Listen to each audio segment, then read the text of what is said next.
தனிப்பெரும் கருணை அருட்பெரும் ஜோதி. இறைவனை பார்ப்பதென்றால் இந்த உடம்பு, இந்த மனித தேகம், இது ஒளி தேகமாக மாற வேண்டும். இந்த தேகமானது மரணம் அடையக்கூடாது. மரணம் அடைந்தால் பிறப்பு உண்டு. அது எவ்வளவு பெரிய ஆளாக இருந்தாலும் சரி. உனக்கு இந்த சடமானது தீக்கோ இல்லை மண்ணுக்கோ இரையாகிவிட்டால் நீங்கள் மறுபடியும் மனித பிறப்போ வேறு பிறப்பை எடுத்தே தீரணும். நம்மளுடைய சமய மதங்கள் என்ன சொல்லியிருக்கிறது? இறந்த பின்னால் வைகுண்டம், கைலாயம், சொர்க்கம், நரகம் என்று சொல்லியிருக்கிறார்கள். இது வரலாறு படிக்கிறோம் இல்லையா? இந்த சொர்க்கம், கைலாயம், வைகுண்டம் எல்லாம் எங்கே இருக்கிறது என்றால் உங்களுடைய உடம்புக்குள்ளே இருக்கிறது. வெளியில் கிடையாது. வெளியில் பஞ்சபூதங்கள் தான். இந்த வெளியில் நீங்க ஆராய்ச்சி பண்ணீங்கன்னா இந்த பிரபஞ்சத்தை பஞ்சபூதங்கள் தான் இருக்கு. நீர், நிலம், நெருப்பு, காற்று, ஆகாயம். அது கூட என்ன கலவை இருக்கு? கிரகங்கள் கலவை இருக்கு. இந்த பிரபஞ்சம் முழுவதும் என்ன நிறைஞ்சிருக்கு? அணுக்கள் நிறைஞ்சிருக்கு. அது எத்தனை விதமான அணுக்கள்? வாலணு, திரவணு, லகுவணு, குருவணு, விபுவணு, பரமணு, அணு. 7 விதமான அணுக்கள் இந்த பிரபஞ்சம் முழுவதும் இருக்கிறது. பஞ்சபூதங்கள் அதனுடைய வேலையை செய்து கொண்டிருக்கிறது. கிரகங்கள் உயிர்களுக்கு வேண்டிய உபகாரங்களை அது தன்னைத்தானே செயல்பட்டு கொண்டிருக்கிறது. இதை போய் நீங்க குறை சொல்லலாமா? இறைவன் படைத்தது தன்னுடைய கணக்கு பிரகாரம், சட்டத்தின் பிரகாரம், இயற்கை சட்டத்தை மீறாமல் அதனுடைய வேலையை இது செய்து கொண்டிருக்கிறது. அதற்கு எதிர்ப்பான வாழ்க்கை நீங்கள் வாழுகின்ற பொழுதுதான் மரணம் சம்பவிக்கிறது. யாருமே இயற்கையை ஒன்றி, இயற்கையை சார்ந்து, இயற்கையோடு கலக்கக்கூடிய வாழ்க்கை இந்த உலகத்தில் யாரும் வாழவில்லை. அததான் வள்ளலார் சொல்வார், இறந்தவரை எடுத்திடும் போது அகற்றுகின்ற உலகி இரவாத பெருவரனை ஏறடைய மாட்டேன். மறந்திருந்தி பிணி மூப்பில் சம்மதமோ உமக்கு. இது நியாயமா? பிடி மூப்பு வரலாமா? இறைவன் அதற்காகவா உங்களை படைத்தார்? எதற்காக படைத்தார் இறைவன் மனித குலத்தை? உயர்ந்த அறிவு பெற்றவன் மனிதன் என்று சொல்லிக் கொண்டிருக்கிறோம். மற்ற பிறவிகளெல்லாம் கீழிருந்து வருவது. ஊர்வன, பரப்பன, நடப்பன, தேவர், அசுரர், அதுக்கப்புறம் தான் மனித பிறப்பு. மனித பிறப்பு 6வது பிறப்பு இல்லை, 7வது பிறப்பு. இன்னும் இந்த சீக்கிரட்டே நமக்கு தெரியாது. அப்ப இந்த 7வது பிறப்பு ஏன் கொடுக்கப்பட்டது? அதனாலதான் அவர் சொன்னார், பழைய வரலாறு சொல்லியிருக்கார், எல்லாருக்கும் கல்லானாய் எழுபிறப்பும் தெய்யாரா நல்லாருக்கும் கொல்லானா நாடுன்னு வரலாறே வந்திருக்கு. நம்ம அதெல்லாம் அந்த கணக்குக்கு போறதில்ல, அதை நினைக்கிறதில்லை. இது 7வது பிறப்பு. இது இறுதியில் இறைவனை கண்டு இறைவனோட இரண்டரை கலக்கக்கூடிய பிறப்பு தான் மனித பிறப்பு. இதனால்தான் இதுக்கு உயர்ந்த பிறப்பு என்று பேர். இந்த மனித தேகத்திற்கு மட்டும்தான் இறைவன் அருளை கொடுக்கிறார். மற்ற தேகத்துக்கு அருள் கிடைக்காது. ஆன்மா இருக்கும், ஜீவன் இருக்கும், உடம்பு இருக்கும். உடம்பு, உயிர், ஆன்மா, இது 3 இல்லைன்னா எந்த உடம்பும் இயங்காது. புரியுதுங்களா? அப்ப எப்படி இந்த உடம்பு வந்தது? உடம்பு வந்த வழி யாருக்காவது தெரியுமா? வள்ளலார் சொல்லுகிறார், உடம்புரு வகை அறி, உயிர் வகை அறி, உடல் வறுக்க உண்டு நிலம் உறக்குதற்கே அறிந்தீர். மடமுகு பேய் மனத்தாலே மயங்குகின்றீர், மனதை வசப்படுத்தும் வழிதுறை கற்று. இடம்பெறு பொய் வாழ்க்கையிலே இன்பம் துன்பம் அடுத்தே எண்ணி எண்ணி இழக்கின்றீர் ஏழை உலகீரே. நடம்புரியன் தனித்தந்தை வருகின்ற தருணம் இது, நன்னியது நன்னுவினோ புண்ணியம் சார்ந்தீரே. உடம்பு வந்த வழி தெரியவில்லை, உயிர் வந்த வழி தெரியவில்லை. உடம்பும் உயிரும் எப்படி உடம்பை விட்டு போக தெரியவில்லை. போன பின்பது அங்கே எங்கே செல்கிறது என்பது தெரியவில்லை. ஆனால் இதுதான் காட்சியாக அன்றாடம் நடந்து கொண்டிருக்கக்கூடிய காட்சியை பார்த்து பார்த்து பார்த்து நாம் வாழ்ந்து கொண்டிருக்கிறோம்.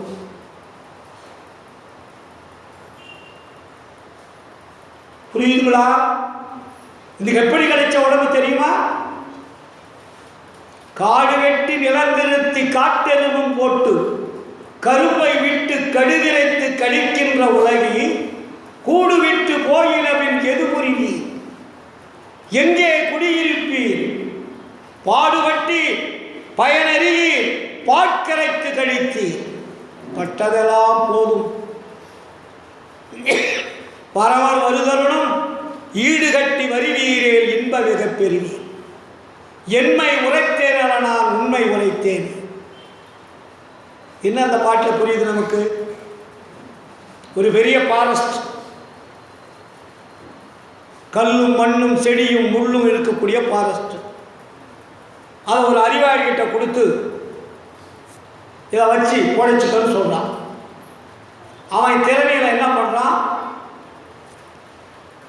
மரங்களை வெட்டி வேர்களை வெட்டி முட்களை வெட்டி கல்லுகளை நகர்த்தி எல்லாத்தையும் அப்புறப்படுத்தி விட்டு அந்த இடத்தை நன்றாக உழுது கற்களை எடுத்து ஒரு போரை போட்டு தண்ணி வர வச்சு புஞ்ச பயிரை விட நஞ்ச பயிர் வைக்கிற அளவுக்கு அவனுடைய அறிவு திறமையினால் அந்த ஒரு டார்க் ஃபாரஸ்ட் எதுவும் உதவாது என்று சொன்ன அந்த இடத்தை நஞ்சை பயிர் வைக்கிற அளவிற்கு அவன் கொண்டு வந்து விடுகிறான். அதான் காடு வெட்டி நிலந்திருத்தி காட்டெருவும் போட்டு. அங்க என்ன வைக்கணும்? நஞ்ச பயிர்ல நெல் கரும்பு வாழை வெற்றிலை, இதானே நஞ்ச பயிரில் வைக்கிறதா அந்த காலத்தில் நம்ம சொல்றோம். அதை விட்டுட்டு என்ன போட்டுறோம் நம்ம? அவன் எப்படி நெற்பயிரை வைக்கக்கூடிய அளவிற்கு அந்த நிலத்தை பண்படுத்தி வைத்துவிட்டு இறுதியிலே அவன் விஷத்தை அங்கே கொட்டுகிறான். நெல்லை வச்சிருக்கலாம், கரும்பு வச்சிருக்கலாம், வாழையை வச்சிருக்கலாம். கரும்பை விட்டு கடுகிரைத்து கழிக்கின்ற உலகி கூடு விட்டு போயினவின் எது புரிவி ஐயோ எங்கே குளித்தெறி பாடுபட்டி பயனறியீர் பால்கரைத்து கழித்து பட்டதெல்லாம் போதும். ஒரு நாள் நீங்கள் பட்டது போதும், இனிமேலாவது நான் சொல்றது கேளுங்கன்ற. அதுபோல இறைவன் பல கோடி பிறப்புகளை கொடுத்து இந்த உடம்பை நமக்கு கொடுத்திருக்கிறார். இந்த கொடுத்த உடம்பை நம்ம எப்படி பாதுகாக்கணும்? இறைவன்கிட்ட தொடர்பு வைக்கணும். இறைவன்கிட்ட தொடர்பு வைக்கிறதுக்கு என்ன வழி? இதுதான் இப்போ ரொம்ப ரொம்ப முக்கியம் இல்லைங்களா? இப்போ இறைவன் இருக்காருன்னு எல்லாருக்கும் தெரியுது. ஆனால் இறைவன்கிட்ட தொடர்பு வைக்கணும். இறைவனுடைய தொடர்பு நமக்கு எப்படி கிடைக்கும்? அப்படி கிடைச்சா அவர்கிட்ட இருந்து என்ன நீங்கள் வாங்கணும்? இதை தெரிஞ்சுக்கிட்டோம்னா மனித வாழ்க்கை ஃபினிஷ். ஏன்னா நம்ம கேட்குற கடவுள்லாம் வேற. நம்ம எந்த கடவுளை கேட்டுக்கிறோம்? இப்போ கோயிலுக்கு எல்லாரும் போகாதவங்க யாரும் இல்லை, அபிஷேகம் ஆராதனை பண்ணவங்க யாரும் இல்லை, தினமும் இறைவனை வேண்டாதவங்க யாரும் இல்லை, உங்களுடைய குறைபாடுகளை சொல்லாத தெய்வங்கள் கிடையாது. எது குடும்பத்தில் ஒரு சிக்கல் வந்தாலும் கூட நம்ம யார்கிட்ட போய் முறை சொல்கிறோம்? ஒன்று நம்ம கணவர்கிட்ட சொல்லுவோம், இல்லையே பையன்கிட்ட சொல்லுவோம், இல்லை உற்றாரவர்கிட்ட சொல்லுவோம். யாராலையும் முடியலன்னா என்ன பண்ணுறோம்? கடவுள்கிட்ட போகிறோம். எப்போ நம்ம கடவுள்கிட்ட போகிறோம்னா யாராலையும் அந்த பிரச்சனைக்கு தீர்வு காண முடியாத நேரத்தில் இறுதியாக இறைவன்கிட்ட போகிறோம். ஏன்னா இறைவன்கிட்ட போனால் நம்ம என்ன பண்ணுறோம்? மௌனம். நம்ம உரிமையாக பேசுகிறோம். வேறு யாருக்கிட்டையும் பேச முடியாது. நம்மளுடைய மனசுக்குள்ள நம்ம உரிமையை பூரா யார்கிட்ட சொல்கிறோம்? இறைவன்கிட்ட சொல்கிறோம். அதுதான் மானசீக உறவு இல்லைங்களா? இப்போ நான் முதல் பாடினேன் இல்லையா? அந்த பாட்டில் என்ன பாட்டது? நினைந்து நினைந்து உணர்ந்து உணர்ந்து நெகிழ்ந்து நெகிழ்ந்து அன்பே நிறைந்து நிறைந்து ஊற்றிடும் கண்ணீர் அதனால் உடம்பு நனைந்து நனைந்து. அப்போ என்ன வருமா? அருளமுதே நன்னிதியே, ஞான நடத்தரசே. அப்புறம் அடுத்த வார்த்தை பாருங்க, என் உரிமை நாயகனே. அங்க என்ன உறவு? என் உரிமை நாயகன்ற உறவு. இப்போ நம்ம யார்கிட்ட நம்ம நாயகா இருக்கிறோம்? புருஷன் பொண்டாட்டி நாயகன் நாயகி. அதான உலக வரலாறு. இதில் இன்னொன்று தெரியுங்களா? ஒரு சீக்ரெட் வரலாறு சொல்லுவார். நாம் எல்லாமே ஆன்மாக்கள். நம்மெல்லாம் யாரு? ஆன்மாக்கள். இந்த ஆன்மா உடம்புல இருக்கு. உடம்பு வந்து வெவ்வேறு விதமாக இருக்கு. இங்க ஏதாவது ஒரே மாதிரி உடம்பு இருக்கா? இல்லை. ஆனால் உள்ளே இருக்கக்கூடிய உயிர் என்பது ஒரே தன்மையாக இருக்குது. அந்த உயிரையும் உடம்பையும் இயக்கக்கூடிய ஆன்மா என்பது ஒரே தன்மையாக இருக்கிறது. இதை நம்ம புரியணும். ஃபர்ஸ்ட், உடம்பு வேறுபடுகிறது, உயிர் வேறுபடுவதில்லை, ஆன்மா வேறுபடுவதில்லை. அந்த உயிரை, இந்த உயிரை எடுத்து டெஸ்ட் பண்ணாலும் அது உயிர் தான், இதுவும் உயிர் தான். அங்கே ஆன்மா இருக்கிறது, எங்கே ஆன்மா இருக்குது. அங்கே பேதம் கிடையாது. உயிரில் பேதம் கிடையாது, ஆனால் உடம்பில் பேதம். ஏன் இந்த கோலம்? இறைவன் எல்லாரும் ஒரே மாதிரி மனிதனை படிச்சிருக்கலாம்ல. ஏன் ஆண் வேற பெண் வேறுன்னு படித்தோம்? இறைவனுக்கு ஏன் இந்த வேலை? நம்ம நாளுக்கு என்ன சொல்லுவாங்க? இறைவன் நாடகத்தின் ஒரு பகுதின்னுவாங்க. அதுக்கு விடை கிடைக்காத மாதிரி என்ன சொல்லி வச்சிருக்காங்க நம்ம ஆளுங்க? இறைவன் நடத்தும் நாடகம்னுவாங்க இல்லையா? அதான் நம்ம சொல்றோம். நாம் எல்லாம் உலகமே ஒரு நாடக மேடை, நாம் எல்லாம் நடிகர்கள் அப்படின்னு சொல்லிட்டு போயிட்டாங்க. அதல்ல, உடம்பு என்பது சாதாரணமான தாவரங்களிலிருந்து படிப்படியாக மனித தேகம் நமக்கு கிடைத்திருக்கிறது. இந்த மனித தேகத்தினுடைய மாற்றங்கள் அணுக்களுடைய, செல்களுடைய மாற்றங்கள். புரியுதுங்களா? இந்த உடம்புடைய வண்ணங்கள், மாற்றங்கள் எல்லாமே இந்த உடம்பு பின்னப்பட்டு இருக்கக்கூடிய செல் மீன்ஸ் அணுக்களுடைய மாற்றங்கள். இதுக்கு என்ன உதாரணம்? இப்போ நீங்கள் எல்லாமே வீடு இருக்குது. பாட்டியம்பட்டியில் பூரா வீடு நிறைய இருக்கு இல்லையா? அண்ணா வீட்டுக்கு போனால் ஒரு மாதிரி இருக்கும், அவர் வீட்டுக்கு போனால் ஒரு மாதிரி இருக்கும். ஒரு வீடு ஒரு மாதிரி இருக்கும். ஆனால் அந்த வீட்டுக்குள்ளே இருக்கிறவங்களாம் யாரு? மனிதர்கள் தானே. அவங்க வசதிக்கு தகுந்த மாதிரி வீடுகள் உள்ளே போனோடனே ஒரு அலங்காரங்கள் இருக்கும், சாதாரணமாக இருக்கும், ஒரு குடிசையாக இருக்கும். வீடு வந்து வித்தியாசமாக இருக்கிறது. ஆனால் உள்ளே வாழக்கூடியவர்கள் எல்லாருமே மனிதர்கள். மனிதர்கள் என்பது மிருகம் போய் வாழுதா வீட்டில்? எந்த வீட்லையாவது மிருகம் வாழுதா சார்? மருகம்தான், மனிதன் தான் வாழும். அதே போல இந்த உடம்பு அணுக்களுடைய பேதங்களால் வண்ணங்கள், உருவங்கள் எல்லாமே மாறுபடுகிறது. புரியுதுங்களா? வண்ணங்கள் மாறுபடுவதற்கு என்ன? இந்த உலகத்தில் எத்தனை வண்ணங்கள் இருக்கு? அதாவது கணக்கு தெரியுமா? எத்தனை வண்ணங்கள் இருக்குது இந்த பிரபஞ்சத்தில்? 5 தான். 5 வண்ணங்கள் கலவை ஏற்படுகின்ற பொழுது கோடானு கோடி வண்ணங்களை உற்பத்தி பண்ணலாம். நீங்கள் ஒரு பெயிண்ட் கடைக்கு போங்க, உங்களுக்கு ஒரு டார்க் பிளாக் வேணும்னா என்ன பண்ணுவான்? வேற ஒரு கலரையும் இதையும் கலந்து மிக்ஸ் பண்ணி கொடுப்பான். இல்லை சார் இந்த கலர் வேணும்னா அதுக்கு என்னென்ன கலர் சேர்த்தா இந்த கலர் ஒன்று மிக்ஸ் பண்ணுவான். அப்போ உலகத்தில் இருப்பது 5 வண்ணங்கள் தான். ஏன் சார் 5 வண்ணங்கள் நீ கேட்கலையே? 5 பூதங்கள் 5 வண்ணங்களை உடையது. இருக்கிறது 5 பூதம் தானே, அப்புறம் 7 எப்படி உங்களுக்கு வண்ணம் வரும்? 5 பூதங்களுக்கும் 5 வண்ணங்கள் இருக்கிறது. இந்த 5 வண்ணங்கள் ஒன்றோடு ஒன்று கலவை ஏற்படுகின்ற பொழுது வண்ணங்கள் மாறுபடுகிறது. அப்ப தாயினுடைய கருவறையிலே இருக்கக்கூடிய அந்த அணுக்களானது என்னென்ன அணுக்களுடைய கூட்டுத்தொகை அங்க இருக்கிறதோ அந்த கூட்டுத்தொகைக்கு தகுந்த மாதிரி அந்த பாடி. புரியுதுங்களா? இந்த உடம்பு எப்படி வச்சு நமக்கு தெரியும்? எல்லாருமே தாயினுடைய கருவறையில் தான் வந்திருக்கோம். யாராவது கருவறைக்கு போகாதவங்க சொல்லுங்க சார். ஏதாவது ஒரு ஜீவனாவது ஒரு தாயினுடைய கருவறைக்கு நான் செல்லாமல் நான் பிறந்தேன் அப்படின்னு சொல்ல முடியுமா?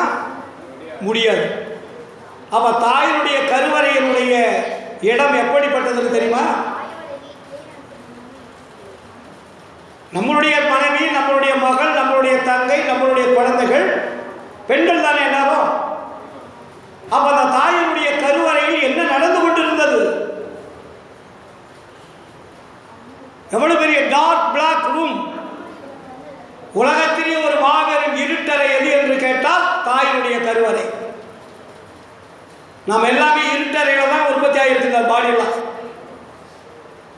உலகத்தில் இருக்கக்கூடிய எல்லா உயிர்களும் அப்படித்தான். தாவரங்கள் கூட மண்ணுக்குள் போய் உள்ளதிலிருந்து முளை வரும். நீ வெளியே போட்டீங்கன்னா அது முளைக்காது. எல்லாமே இருட்டறைக்குள் பஞ்சபூதங்களுடைய சேர்க்கை இருந்தால்தான் அது மலரும் வளரும் இல்லைங்களா? அப்போ ஆண் பெண் உறவினால் ஏற்படக்கூடிய அந்த சுக்கிரம் என்றக்கூடிய விகிதாச்சாரத்தினுடைய அளவை பொறுத்து தான் பாடி. Very simple. அதே மாதிரி குழந்தைகளுடைய தன்மை எப்படி வருகிறது? ஆண் பெண் கலக்கின்ற பொழுது அவங்களுடைய உணர்வு எப்படிப்பட்டதோ அதற்கு தகுந்தார் போல அந்த உயிர் உற்பத்தி ஆகும் போது ஏற்படக்கூடிய சூழலை பொறுத்துதான் குணங்கள் மாறுகிறது. அதனாலதான் கர்ப்பமாக இருக்கிற பிள்ளைங்களை நம்ம என்ன சொல்லுவோம்? நல்லா பாதுகாப்போம். நல்லா அவங்களுக்கு கோபதாபங்கள் உண்டாகக்கூடாது, வருத்தம் உண்டாகக்கூடாது, தாய் வீட்டில் கொண்டு போய் வச்சுக்கணும், கேட்கறதெல்லாம் செஞ்சு கொடுக்கணும், மனநோகக்கூடாது, மனநோகிற மாதிரி பேசக்கூடாது. அந்த பிள்ளைக்கு சங்கடமாக இருந்துச்சுன்னா வயிற்றில் வளர்கிற குழந்தைக்கு ஒரு கஷ்டம் வரும் அப்படின்னா நம்ம சாதாரணமாக சொல்கிறோம் இல்லைங்களா? இதனுடைய சீக்ரெட் என்னன்னா பெரிய விஷயம். இதை யாரும் ஓப்பன் பண்ணி சொல்ல மாட்டாங்க.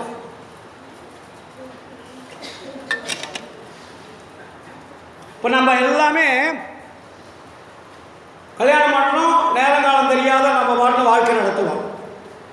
யாராவது கால நேரத்தை கண்டு உணர்ந்து இல்லறத்தில் ஈடுபட்டிருக்கிறீங்களா?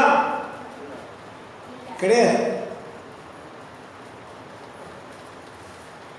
அப்போ ஒரு குழந்தை பிறப்பதற்கு எது நல்ல நேரம்னு நீங்க ஜோசியர் போய் கேட்குறீங்களே, இல்லாட்டி நவகிரகத்திற்கு போய் சுற்றுவீங்க. 9 நவகிரகங்கள் வச்சுருப்பாங்க, போய் சுற்றிக்குவீங்க.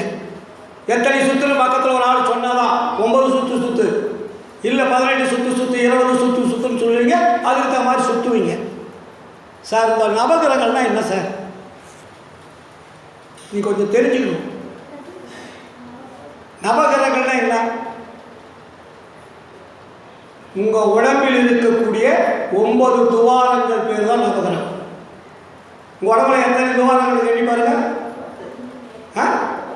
எங்க இருக்குது? 10 துவாரங்கள் தான் முக்கியம். துவாரங்கள் 9. அதை அடைக்கிறது எப்போ தெரியுமா? தாயினுடைய கருவறையில் வெளி வந்து பாருங்க. அப்போ அதை லாக் பண்ணாதான் குழந்தை சத்தமாக தான் சொல்கிறேன். அப்போது இந்த 9 துவாரங்கள் அந்த குழந்தைக்கு கொடுத்த இறைவன் சாதாரணமாக கொடுத்தாரா? நீங்களா 9 துவாரம் வேணும்னு கேட்டீங்க? இதைத்தான் வள்ளலார் சொல்வார். இந்த உடம்பிற்கு இறைவன் 9 துவாரங்களை கொடுத்திருக்கிறார். நீங்கள் காதில் கடுக்கம் போடுறதா இருந்தால் உங்கள் ஒரு ஓட்டம் போட தெரியாத கடவுளுக்கு? மூக்கில் மூக்குத்தி குத்துறீங்கன்னா அதுக்கு கடவுளுக்கு ஒரு ஓட்டம் போட தெரியாதா? இதெல்லாம் உங்களுக்கு சொல்லி கொடுத்தது. காது குத்து பேர் வைக்கிறது, மூக்கு குத்தி பேர் வைக்கிறது, மொட்டையடிச்சு பேர் வைக்கிறது, இதையெல்லாம் உங்களுடைய சமய மதங்கள் உங்களுக்கு சொல்லியது. ஆனால் இது அவசியம் அல்ல. நீங்கள் எப்படி வாழ வேண்டும் என்பதுதான் அவசியம். உங்களுடைய வாழ்க்கை எப்படி அமைத்துக் கொள்ள வேண்டும்.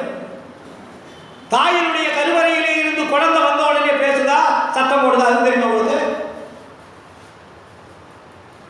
10 மாதம் கழித்து குழந்தை வெளியே வருது சார். வெளியே வந்த உடனே அந்த குழந்தை சத்தம் போடுமான்னா போடாது. எப்போ சத்தம் போடும்?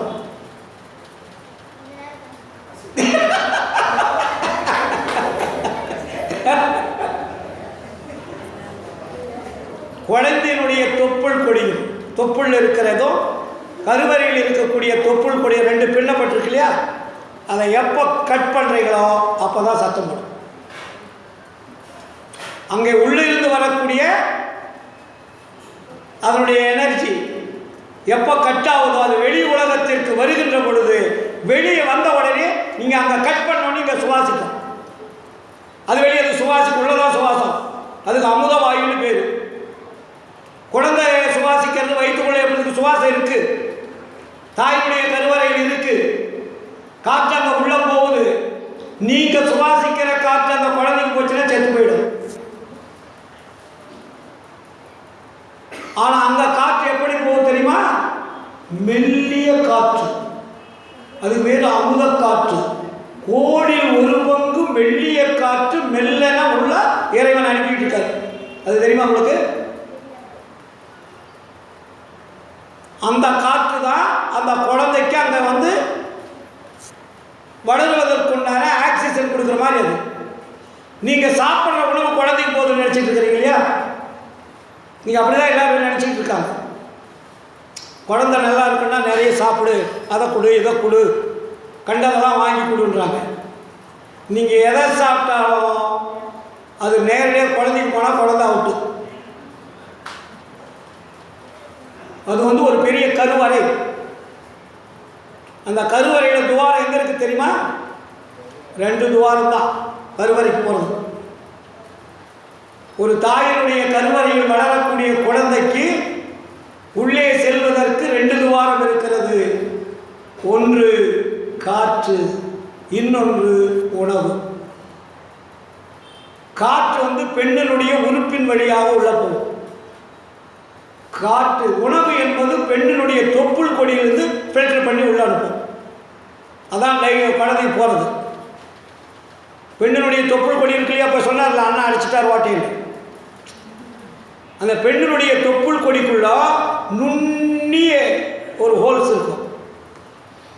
அந்த ஹோல்ஸ் வழியாக தான் நீங்கள் தின்னக்கூடிய திரவத்தை கோடான கோடி மடங்கு அதை ஃபில்டர் பண்ணி அதை எசன்ஸாக எடுத்து அந்த குழந்தைக்கு ஆபத்து இல்லாத பல மாற்றங்களை செய்து அந்த தொப்புள் கொடி வழியாக லேசான திரவம் போகும். அதுக்கு பேர் அமுத திரவம்னு பேர். நீங்கள் சாப்பிட்ற முட்டையோ இல்லை வேறு ஏதாவது கொழுப்பு சக்தியோ இல்லை கத்திரிக்காயோ முருங்காயோ இல்லை பருப்பு குழம்பு அதெல்லாம் குழந்தைக்கு போச்சுன்னா அவ்வளோதான்.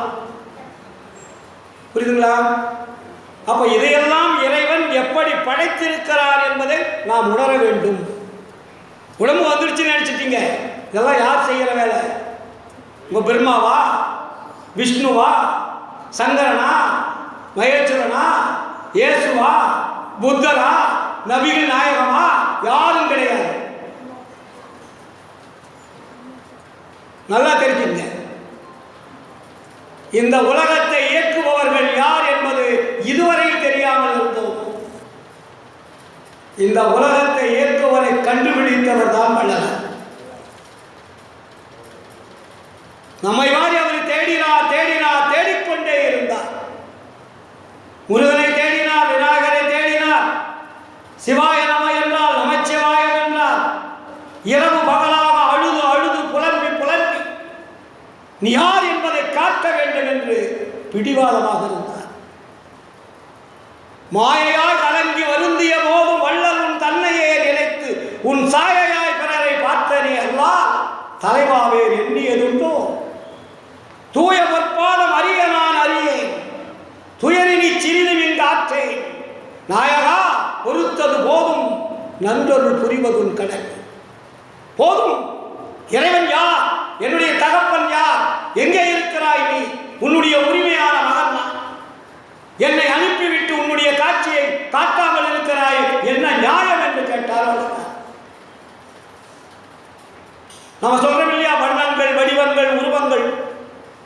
அதை வள்ளலார் சொல்றாரு, வண்ணவேர் எனினும் வடிவவேர் எனினும் மன்னிய உண்மை ஒன்றென்றே எண்ணியதல்லால் சச்சிதானந்தத்திலேயா வேறு எண்ணியது. அண்ணலின் பாதம் அறிய நான் அறியேன், அதில் சிறிதுவின் காற்றே திண்ணமே நின்மேல் ஆணை தெளிவித்து காப்பது உன் கடனை. புலம்புறார். புலம்பிவிட்ட பிறகுதான் சொல்லுகிறார் இறைவன், மகனே, எல்லாவற்றையும் உணர்ந்து கொண்டாய், உண்மையை நான் சொல்லும் காலம் நெருங்கிவிட்டது. இது எப்போ? 1865 இப்போ கடந்த நூற்றாண்டுக்கு முன்னாடி சங்கத்தை ஆரம்பிக்கிறார். அது பேர் என்ன சங்கம்னு வச்சார் தெரியுமா? வேத சங்கம்னு வச்சார் ஃபஸ்ட்டு. ஏன்னா வேதங்களில் இறைவன் இருக்கிறார் நம்ம சொல்கிறோம் இல்லையா? அப்போ வேதங்களில் எங்கெங்கே இருக்கிறார் என்பதை தெரிந்து கொள்வதற்காக வேத சன்மார்க்க சங்கம்னு வச்சார். அதையும் தேடி தேடி பார்த்தார், கிடைக்கவில்லை. அதுக்கப்புறம் என்ன பண்ணாரு? ஷடாங்க சன்மார்க்கம்னு வைக்கிறார். ஷடாங்கன்னா என்ன சார்?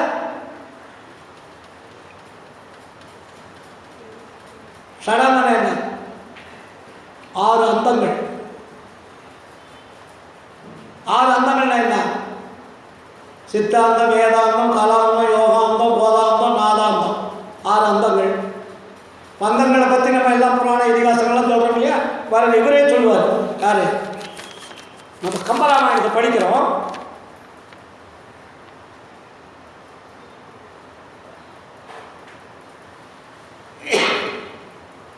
அவர் 6 காண்டங்கள்னு பிரிப்பார்.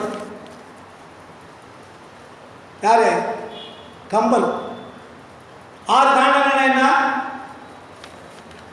பாலகாண்டம், அயோத்தியா காண்டம், ஆரண்ய காண்டம், கிட்கிந்தா காண்டம், சுதந்திர காண்டம், யுத்த காண்டம். 6 வருதா? இந்த 6 காண்டங்களும் எங்கே இருக்கு? நம்ம கம்பராமாயணத்தை மேடையாக பேசுகிறோம், அது பட்டிமன்றங்கள் நிறைய நடத்துகிறோம், கிண்டல் கேலி பண்ணுறோம் இல்லையா? ராமன் சிறந்தவளா, சீதை சிறந்தவளா, ராமன் சிறந்தவனா, லக்ஷ்மணன் சிறந்தவனா, ராவணன் சிறந்தவனா, இது இன்னைக்கு உலகம் பூரா அதை தான் நம்ம பட்டிமன்றத்தை கேட்டுட்டு இருக்கிறோம். அதில் கிண்டல்கள், கேலிகள், சிரிப்பொழிகள், இதுவா வாழ்க்கை? கிண்டல் கேலி தமாஷ் பண்ணுறது ஒரு தப்பு கிடையாது. அருளில் ஆன்மீகத்தில் போய் கிண்டல் கேலி பண்ணலாமா? இறைவனிடம் போய் நீ கிண்டல் கேலி பண்ண முடியுமா? அப்போ ஷடாந்தம் என்றால் என்ன? 6 அந்தங்களை குறிக்கிறது. அதே கம்பர் இங்கு 6 காண்டங்களை சொல்லுகிறார். அப்ப சித்தாந்தம், யோகாந்தம், கலாந்தம், போதாந்தம், நாதாந்தம் எங்க இருக்கு? உடம்புல 6 ஆதாரங்கள் தான் 6 அந்தங்கள். உடம்புக்குள்ள எத்தனை ஆதாரம் இருக்கு? மூலாதாரம், சுவாதிஷ்டானம், மணிப்பூரம், அநாதகம், விசுத்தி, ஆக்னா. 6 லைன் வந்துருச்சா? இந்த 6க்கும் 6 டிரான்ஸ்ஃபார்ம்னு பேர் இருக்கு. இந்த உடம்புல எத்தனை டிரான்ஸ்ஃபார்ம் இருக்கு? 6 ஜங்ஷன். அதனால தான் அதுக்கு 6 ஆதாரங்கள்னு பேர். 6 ஆதாரங்கள் என்பது உடம்பில் இருக்கக்கூடிய 6 ஜங்ஷன். உங்கள் உச்சந்தலையிலிருந்து மூலாதாரத்திலையும் ஒரு லைன் வரும். அதில் 6 ஜங்ஷன் இருக்கும். இந்த 6 ஜங்ஷனில் நிற்கும். அங்கிருந்து ஒளி வரும் ஆன்மாவிலிருந்து. ஒரு ஜங்ஷனில் வந்தோடனே என்ன பண்ணோம்? அங்கே நின்று அந்த டிரான்ஸ்ஃபார்மர் பிரிக்கும். இந்த பக்கம் இடது பக்கம், வலது பக்கம். நம்ம முதுகுந்தண்டு வழின்னு வச்சுங்க. முதுகுந்தண்டு 6 டிரான்ஸ்ஃபார்மர் இருக்கா, ஜங்ஷன் வச்சுங்க. அப்போ அங்கேருந்து வரக்கூடிய ஒளியை 2ஆக பிரிக்கும். ஒரு ஜங்ஷன் 2 பாகமாக பிரிக்கும். அப்போ எத்தனை பாகமாச்சு? 6 2ஆக பிரிச்சா எத்தனை பாகம்? 12. இடது 6, வலது 6. நம்மால் அதை தான் திரும்ப முருகனுக்கு பேர் வச்சா. 6 முகமும் 12 கையும். புரியுதுங்களா? 6 முகம் என்பது உடம்பில் இருக்கக்கூடிய 6 ஆதாரங்கள், 6 ஜங்ஷன். அது 2ஆக பிரிகின்ற பொழுது வலது பக்கம் 6, இடது பக்கம் 6, 12. அதனால்தான் 6 முகம் 12 கையின்னு வச்சான். நம்ம இது வெளியே ஏன்டா 6 முகம்னு கேட்டோமா? 12 கை எதுக்காக வச்சுன்னு கேட்டோமா? இல்லையா? அப்போ இந்த 6 ஆதாரங்களை இவர் சொல்றாரு கம்பர். வால்மீகி சொன்னதை இன்னும் தெளிவாக இவர் சொல்றாரு. இதை ஓப்பனா சொன்னேன் சரி, உங்கள் வழிக்கே வருவோம். ராமர்னா யாரு? லட்சுமணன்னா யாரு? சீதைன்னா யாரு? ராமன்னா யாரு?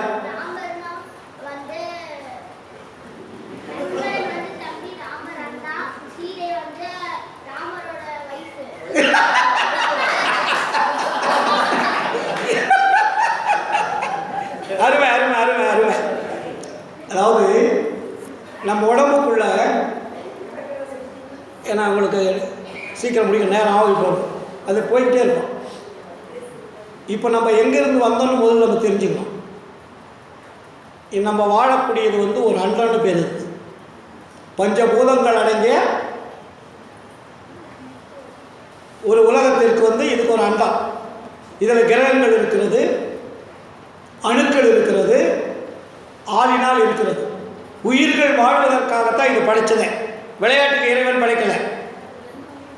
ஆன்மா வந்தால் அது இங்கே வாழ வேண்டும் என்பதற்காக இவ்வளவு பெரிய பிரம்மாண்டமான ஒரு அமைப்பை உருவாக்கி வச்சிருக்கார்.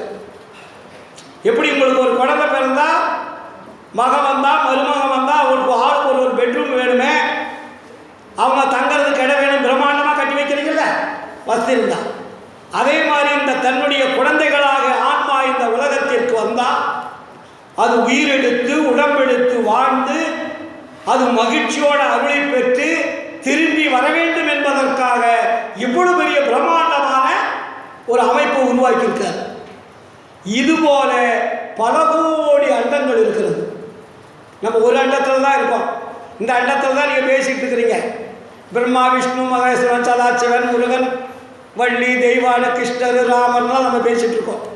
நீங்கள் இன்னொரு அண்டத்துக்கு போனீங்கன்னா இந்த பேச்சே இருக்காது, அது வேறு மாதிரி இருக்கும். ஆனால் இதுபோல் பல கோடி அண்டங்கள் இருக்கிறது. இதை வள்ளலார் எப்படி சொல்கிறாரு? ஒரு விதமான அண்டங்கள் அடிமுடி பெருமையே உண்ண முடியாது. 1000 திருகலர் பல கோடி ஈஸ்வர அண்டம், சதாசிவன் அண்டம், எண்ணிருந்த சக்தி சத்தர்தம் சீரண்டம் என்புகழ்வே. உருவுறும் அண்டங்கள் அத்தனையும் அருள் வெளியில் உரு சிறு அணுக்களாக ஊடசைய அதன் நடுநின்று நடனமிடும் ஒரு பெருங்கருணை அரசே. பல கோடி அண்டங்களை இயக்கிக் கொண்டு தான் வெளியே காட்டாமல் இந்த அண்டங்களையெல்லாம் இயக்கக்கூடிய ஒரு மாபெரும் வெளி இருக்கிறது. அந்த வெளிக்கு பேர் தான் அருட்பெரு வெளி. அங்க பஞ்சபூதங்கள் கிடையாது. இறைவன் இருக்கிறார், அவர் ஒளியாக இருக்கிறார். அவர் இருக்கக்கூடிய இடத்திற்கு பேர் அருட்பெரு வெளின்னு பேர். அந்த அருட்பெரு வெளியில தான் நம்மெல்லாம் இருந்தோம். இத்தனை ஆன்மாக்களும், உலகில் உள்ள அத்தனை ஆன்மாக்களும் இருந்த இடம் எது தெரியுமா? ஆண்டவருடைய இல்லமான அருட்பெரு வெளியில் ஆன்ம ஆகாசம் என்று ஒரு இடம் இருக்கு. அது பேர் என்ன? ஆன்ம ஆகாசம்.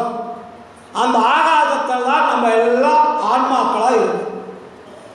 இந்த உருவம் இல்லாமல், உயிர் இல்லாமல் ஆன்மா என்ற ஒளித்தன்மை உடையவர்களாக அங்கே இருக்கும்.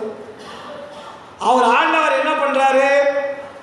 இந்த உலகங்களை படைத்து இந்த ஆன்மாக்களை அனுப்பி அது வெளி உலகத்தை தெரிந்து மறுபடியும் அருளை பெற்று நம்மிடம் வர வேண்டும் என்பதுதான் இறைவனுடைய சட்டம். இதற்காக அவர் என்ன பண்றாரு? அங்கிருந்து அதுக்கு பேரு விசிறிம்பித்தல்னு பேரு. ஒரு ஷேக், அந்த அருட்பெரு வெளியில ஒரு ஷேக் கொடுப்பாரு, அதிர்வு. அந்த அதிர்வுகளால என்ன பண்ணோம்னா பல கோடி ஆன்மாக்கள் கண்ணுக்கு தெரியாம அங்கங்க போய் ஒவ்வொரு அண்டத்துக்குள்ள போயிடும். அது ஆன்மா வரும்போது தடை கிடையாது. ஆன்மாவை உள்ள வர்றதுக்கு தடை கிடையாது. ஏன்னா வெறும் ஆன்மா தான் வருது. ஆனா இங்கிருந்து நீங்க வெளியே போகணும்னா தடை. ஏன்னா இந்த உருவத்தை உயிரை எடுத்துட்டு போக முடியாது, பொருளை எடுத்துட்டு போக முடியாது. ஆன்மா உள்ளே வருவதற்கு தடை கிடையாது. ஆன்மா வரும்போது என்ன சார் அனுப்புறாரு கூட? ஆன்மா மட்டும் தனியா வந்தா இயங்க முடியுமா? உங்க சமயங்கள் என்ன சொல்லுது? மலம் என்று சொல்லுது. ஆணவம், மாயை, கண்மம், மும்மலங்கள் சொல்றீங்களா? ஆன்மாவை பற்றி கொண்டிருப்பது மும்மலங்கள். ஆன்மா மட்டும் மட்டும் தனியாக வந்தாக்கா அது இயங்கிறதுக்கு அதுக்கு முடியாது. அதனால் வள்ளலார் அதுக்கு என்ன சொல்கிறாருன்னா, ஆணவம் என்பது இயற்கைனர். ஆணவம் என்பது இயற்கை, ஆன்மாவோடு தான் அது வரும். ஆணவம் என்பது அது கூட இல்லைன்னா ஆன்மா இயங்காது. அதுக்கு பேர் ஆணவம்னு பேர். இதுக்கு என்ன ராமாயணத்தில் அதுக்கு என்ன விட? ராமருக்கு பேர் என்ன? ஆன்மான்னு பேர். அவர் கூட இருக்கிறதுக்கு பேர் என்ன? லட்சுமண கூட இருக்கானா? கல்யாணம் பண்ணிக்காத இருக்கானா? லக்ஷ்மணன் தான் ஆணவம்னு பேர். அந்த ஆன்மாவுக்கு துணையாக இருப்பதுக்கு பேர் ஆணவம். அந்த ஆணவம் என்பது ஆன்மா என்பது இந்த உலகத்துக்கு வந்துட்டா அதுக்கு ரெண்டுக்கு என்ன பேர் வைக்கிறாங்க பேர் தெரியுமா? ஆன்மாவும் ஆணவமும் சேர்ந்தால் உயிர் தோன்றும். புருஷ பொண்டாட்டி மாதிரி வச்சுங்க. ஆணவமும் ஆன்மாவும் இந்த உலகத்திற்கு வந்தால் இங்கே என்ன கொடுக்கப்படுது? முதல்ல உயிர் கொடுக்கப்படுகிறது. அது ஒரு ரெண்டாச்சா? ஆணவமும் ஆன்மாவும். உயிர் வந்துட்டா எத்தனையாச்சு? 3. ரெண்டாவது அந்த ஆன்மா என்ன பண்ணுதுன்னா, ரெண்டாவது ஒரு மனைவியை கல்யாணம் பண்ணுது. அது என்னன்னு பேருன்னு கேட்டிங்கன்னா மாயை. மாயை என்பது இந்த உடம்பு. மாயை நம்ம எல்லாம் சொல்லிட்டு இருப்போம். உயிர் வந்த உடனே உடம்பு கொடுக்கப்படுது. இது செகண்ட் பார்ட். செகண்ட் மனைவின்னு வச்சுக்க ஒரு பேருக்கு, கொண்டாட்டி கிடையாது. அதான் கதைகள் அப்படி சொல்லி தான் மக்கள் ஏமாந்துட்டாங்க. ரெண்டாவது பார்ட்டு துணை. அந்த துணை கருவிக்கு பேர் மாயை. இந்த மாயை இந்த உடம்பு கொடுக்கப்படுறது பேர் தான் மாயை. அதுக்கு எத்தனை குழந்தைங்கன்னா 4 குழந்தைங்க. என்ன குழந்தை? அது பேர் மனம், புத்தி, சித்தம், அகங்காரம். மாயை உடம்பு கட்டினோடனே அதுக்கு 4 குணங்கள் கொடுக்கப்படுது, 4 குவாலிட்டி கொடுக்கப்படுது. 3வது மனைவி, அதுக்கு பேர் தான் கண்மம். கண்மம்னு சொல்றீங்க இல்லையா? அதுக்கு என்ன கொடுக்கப்படுது? 3 குணங்கள் கொடுக்கப்படுது. ராஜசம், தாமசம், சாத்வீகம் சொல்றோம் இல்லையா? இந்த 3 குணங்கள். இப்போ நம்ம வீட்டில், இந்த உடம்புடைய வீட்டில் எத்தனை பேர் இருக்கோம்னா, இப்போ 12 பேர் இருக்கிறோம். கணக்கு போட்டு பாருங்க. 12 பேர் இருக்கிறோம். இந்த 12 பேர் இந்த வீடு என்ன வீடு தெரியுமா? சொந்த வீடு கிடையாது. இதுக்கு பேர் வாடகை வீடுன்னு பேர். ஆன்மா இந்த உலகத்திற்கு வந்தால் வீடு கட்டி கொடுக்கறது, அதுக்கு வேண்டிய பொருளை கொடுக்கறது, இடம் கொடுக்கறது, வாழ்க்கை கொடுக்கறது எல்லாமே வாடகை வீடுன்னு பேர். இப்போ நம்ம யார் எந்த வீட்டில் இருக்கிறோம்? வாடகை வீட்டில் இருக்கோம். இப்போ ஐயா வீடு கட்டிட்டாரு, யாராவது வீடு வேணும்னா அவர் என்ன பண்ணுவார்? நம்ம வீடு வாடகைக்கு இருக்கப்பா எடுத்துக்கோன்னு. அப்போ நீங்கள் வாடகை வீட்டில் குடியிருக்கிற வெளியே நீங்கள் என்ன பண்ணுவீங்க? மாதம் அவருக்கு வாடகை கொடுக்கணும். வாடகை கொடுக்கலன்னா அவர் என்ன பண்ணுவார்? காலி பண்ணுவார். அப்போ இந்த உடம்பு வாடகை வீட்டிற்கு நீங்கள் வாடகை தினமும் கொடுக்கணும். ஒரு நாள் கூட தவறக்கூடாது வாடகை. அதுக்கு பேர் தான் பிண்டம்னு பேர். அதுக்கு பேர் என்ன? பிண்டம். பிண்டம்னா உணவு. இதை வசூல் பண்றவங்க யார் தெரியுமா? பாடிக்குள்ள வாதம், பித்தம், சிரோத்தும். வாத நாடி, பித்த நாடி, சுடுமுறை நாடின்னு சொல்றோம் இல்லையா? இந்த 3 தான் வசூல் பண்ணணும். இந்த 3 வசூல் பண்ண தவறிச்சுன்னா என்ன ஆகும்? பாடி உணவு கொடுக்கலாம், என்ன ஆகும்? மரணம் வரும். காலி பண்ண சொல்றதுன்னா என்ன? வீட்டை விட்டு நீ வெளியே போடான்னு அர்த்தம், செத்து போடான்னு அர்த்தம். உணவு சாப்பிட்ற வெளியே தான் உடம்புகள் உணவு இருக்கும். நீங்கள் வயசாகிட்டா உணவு எடுக்குதா? நம்ம நல்லா இப்போ சாப்பிட்டுட்டு இருக்கிற இளமையில் ஒரு 60, 70, 80 வயசு வரையிலும் ஓரளவுக்கு சாப்பிடுவோம். உயிர் போகிற நேரத்தில் எங்கள் அப்பா சாப்பிடவே இல்லைங்க 2 நாளாக. தண்ணி கூட குடிக்க முடியலைங்க. லிக்விட் ஆகாரம் கொடுத்தா கூட உள்ளே போக மாட்டேங்குது. அப்போ என்ன ஆகுது? ஆகாரம் நிற்கின்ற பொழுது உடம்பை விட்டு உயிர் பிரிஞ்சிடும். இது மாதிரி இந்த 12 நபர்கள் சேர்ந்து தான் இந்த உடம்புல இருக்கு. இந்த உடம்பை வள்ளலார் என்ன சொல்றாருன்னா, உடம்பை மரணம் இல்லாமல் வாழக்கூடிய வாழ்க்கை வாழ்றவங்களுக்கு தான் ஆண்டவர்கிட்ட போக முடியும்.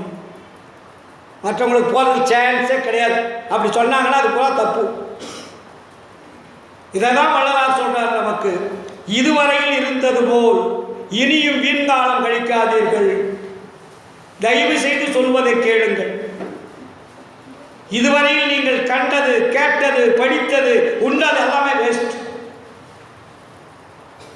கண்டதெல்லாம் அனித்தியமே, கேட்டதெல்லாம் பழுதே, கற்றதெல்லாம் பொய்யே, நீர் கழித்ததெல்லாம் வீணே, உண்டதெல்லாம் மலமே, உன் கொண்டதெல்லாம் குறையே, உலகியலில் இதுவரையில் உண்மை அறிந்தீர்கள். பரவாயில்ல, இன்னிலிருந்து ஸ்டார்ட் பண்ணுங்க.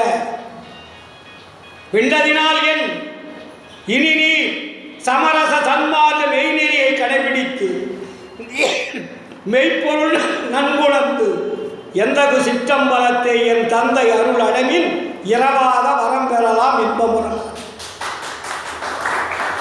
அப்போ நம்மளுடைய வாழ்க்கை இதுவரையில் சொல்லியது பூரா குற்றமுள்ளவளாக இருக்கிறது. குற்றத்தையே சொல்லியிருக்கிறார்கள். உண்மையை மெய்யாக, பொய்யை மெய்யாக நமக்கு கற்பனை கதைகளாக, காவியங்களாக வடித்திருக்கிறார்கள். ராமர் என்பது ஆன்மா, லட்சுமணன் என்பது ஆணவம், சீதை என்பதுதான் ஜீவன், உயிர். Very simple. இதான் கதை. இந்த உயிர் என்றதை இது பிரிய முடியாம, போக முடியாம, அடைபடைய முடியாம இந்த உடம்புக்குள் எந்த அளவிற்கு தன்னுடைய போராட்டத்தை நிகழ்த்திக் கொண்டிருக்கிறது என்பதை காட்டுவதுதான் ராமாயணம். மகாபாரத வேதவியாசர் என்ன சொல்றாரு? ஐவருக்கும் தேவையால் அழியாத திரௌபதி இல்லையா? 5 பேர்னா யார்? அது அவர் சொன்ன வேற 5 பஞ்சபூதங்கள் பேர். பஞ்ச பாண்டவர்களுக்கு பஞ்சபூதங்கள் பேர். பஞ்சபூதங்களுக்கு என்ன இருக்கு? அதுல உயிர் இருக்கு. உயிருக்கு பேர் தான் திரௌபதி. திரௌபதி இயக்கிறது யாரு? கிருஷ்ண பரமாத்மா. கடவுள்னு சொல்றீங்க இல்லையா? அப்ப கிருஷ்ண பரமாத்மா அங்க என்ன பண்றாரு? 5 பஞ்ச பாண்டவர்கள் புருஷன்மார்ன்றீங்க, பொண்டாட்டியை காப்பாற்ற முடியலன்னு மேலே மேலேயே பேசுறீங்க. அவர் தொற்றோதனை துயில் உரியறான். இந்த 5 பாண்டவர்களும் காப்பாற்ற முடியல. கிருஷ்ண பரமாத்மாவை கடைசியில் வேண்டா. கடைசியில் இந்த 5 பசங்களையும் நம்பாத. கடைசியில் அவரை வேண்டும் போது அவர் சேலையை கொடுத்துக்கிட்டே இருக்கிறார் இல்லையா? அப்ப இறைவன் காப்பாற்றுவார் என்பது பொருள் அல்ல. பஞ்ச பாண்டவர்கள் என்பது 5 பூதங்கள். திரௌபதி என்பது உயிர். இந்த பஞ்ச உடம்புனால உயிரை காப்பாற்ற முடியாமல் ஆன்மாவை தொடர்பு கொண்டு ஆன்மா இறைவனோடு தொடர்பு கொள்கின்ற பொழுது இறைவன் நம் உயிரை காப்பாற்றுவார் என்பது பொருள். அதுதான் சேலை கொடுக்கிறது, அருள். அந்த சேலை வருவதெல்லாம் நீங்க சேலை நினைச்சிட்டு இருக்கிறீங்க. உயிரையும் உடம்பையும் காப்பாற்றுவதற்காக கிருஷ்ண பரமாத்மாவால் கொடுக்கக்கூடிய அருள் பேர் இருக்கு. புரியுதுங்களா? Very simple. இதை தெரியாமல் தான் அதைத்தான் வள்ளலார் சொல்லுகிறார். சித்திவிலாக திருமால் நேராட்சி, சித்திவிலாக திருமாளிகையிலே பேருபதேசம் என்ற ஒரு லாஸ்ட் ஸ்பீச் உயர்ந்த வாக்கியத்தில் சொல்லுகிறார், மனிதர்களே, உலக உண்மைகள் தெரிந்தவர்கள் இருந்திருக்கிறார்கள். ஆனால் இதை மறைத்தவன் ஓர் வல்லவன், சாதாரண ஆள் கிடையாது. இந்த உண்மைகளை மறைத்தவன் ஓர் வல்லவன். அவன் பூட்டிய பூட்டை இதுவரையில் யாரும் திறக்க வரவில்லை, உழைக்கவும் வரவில்லை என்றார். சரி, அவர்தான் பூட்டை பூட்டிட்டாரு, திறக்கிறதுக்கு தெரியல. அதுக்கப்புறம் சொல்லுவாரு, அவருக்கு பின்னாடி வந்த பெரியவர்கள் என்று பெயரிட்டுக் கொண்டவர்களும் உண்மை அறியாமல் கண்ணை மூடிக்கொண்டு உளறிக் கொண்டிருக்கிறார்கள் எழுதுகிறார். சார், நான் சொல்லலை, தெளிவுபடுத்தணுமல்ல மக்களுக்கு. இதுதான் வாழ்க்கை. இந்த கோயிலுக்கு போனால் இது கிடைக்கும். இந்த கோயிலுடைய தத்துவம் இது. இந்த கடவுள் இப்படி, இந்த கடவுளுடைய தத்துவம் இது. நீ தத்துவங்களை கடவுளாக நினைத்து விட்டாய், கடவுளை விட்டு விட்டாய். எப்படி ஒரு சினிமாவில் கதாபாத்திரங்கள் வருகிறது, பணம் போட்டவன் தெரியாத ஆளுகளுக்கு, எழுதுனவன் தெரியாது, டைரக்ட் பண்ணவன் தெரியாது, ஸ்கிரீன் பிளே பண்ணவன் தெரியாது. ஆனால் நாடகம் நடிக்கிறவங்க மட்டும்தான் பேர சொல்லும். அவன் மொத்தமாக பணம் வாங்கிட்டு போயிடுவான். பணம் போட்டவன் போட்டியாக இருப்பான். அதுபோல நடிகர்களை பிடித்துக் கொண்டோம், நடிகர்களை உருவாக்கியவனை நம்ம விட்டு விட்டோம். அதான் தத்துவங்கள். தத்துவங்களை எல்லாம் நீங்கள் கடவுளாக நினைத்துக் கொண்டிருக்கிறீர்கள். தத்துவங்கள் எல்லாம் கடவுள்கள் அல்ல, உண்மையை மறைத்து வெளியே சொல்வதற்கு வந்த தத்துவங்கள் பேரு. தத்துவம் என்றால் ஜடம். அதனால்தான் வள்ளலார் சொல்வார், தத்துவங்கள் எல்லாம் தனித்தனி கடந்தே தத்துவாதீதமே இனிமேல் சித்தியல் முழுதும் தெரிந்தனன் அவமேல் சிவநிலை தெரிந்திட சென்றேன் ஒத்த அருத்தனும் என் உணர்வும் உயிரும் ஒருங்குல கரைந்து போயின. இறைவனிடம் செல்ல வேண்டும். அதனால்தான் இறைவன் யார் என்பதை வள்ளலார் இறுதியிலே சொல்லுகிறார். அவர்தான் அருட்பேர் ஒளியாக இருக்கிறது. அதற்கு வேறு அருட்பெருஞ்சோதி, அருட்பெருஞ்சோதி தனிப்பெரும் கருணை அருட்பெருஞ்சோதினார். அன்றளவு எவ்வளவோ அவ்வளவு, அவற்றில் அமர்ந்த சராசர அளவு எவ்வளவோ அவ்வளவு, கொண்டதுவாய் கொண்டதுவாய் கொண்டு கொண்டு மேலும் கொள்வதற்கு இடம் கொடுத்து கொண்டு சலிப்பின்றி அகண்டமதாய் அதுவும் கடந்த வெளியாய் அதுவும் கடந்த தனிவெளியாய் ஒன்றகு சிற்றம்பலத்தே ஓங்குகின்ற தனிக்கடவுள் ஒருவர் உண்டே கண்டி. அதை கண்டுபிடிச்சு சொல்றான் வள்ளலார் நம்ம தமிழ்நாட்டில் பிறந்தது. அதனாலதான் நமக்கு என்ன சொல்றாரு, கடவுள் வேறு எங்கும் இல்லை, உன்னுடைய உடம்பிலே இருந்து கொண்டிருக்கிறார். ஆன்மாவுடைய வடிவிலே இயங்கிக் கொண்டிருக்கிறார். உன்னுடைய உடம்பிலே இருக்கக்கூடிய ஆன்மாதான் இறைவனுடைய குழந்தை. அது எல்லா உடம்புகளிலும் இருக்கிறது. அதற்கு பேர் வள்ளலார் என்ன பேர் வச்சாரு, ஆன்மநேய ஒருமைப்பாட்டு உரிமை வேண்டும். ஜீவ உரிமை இல்லை. ஜீவன் என்பது வேறு, ஆன்மா என்பது வேறு, கடவுள் என்பது வேறு.